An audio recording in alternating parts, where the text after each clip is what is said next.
Hello everybody, in this video I'll be replacing this windscreen dash holder. As you can see, it's broken. I'm just going to remove it from the dash cam. So this is probably the second or third time I've replaced it. Just replacing another one from Temu. So just got to make sure you get the right size. And you can also make sure that you can also reuse some of the older parts. So let me open this up. So it comes in two parts. Just got to remove this top section, push the round ball in here, and then screw back this part. Okay, just make sure it's the right way around.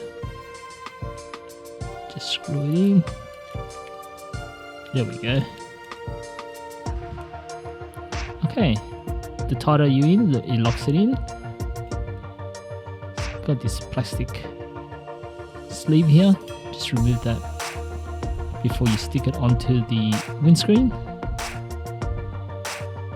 Just a little bit, there we go. And just connect it back to the dash cam, just like this, twist it in. Just make sure it doesn't move. Just lock it in tight and then you can adjust the tightness at the bottom here, and that's it.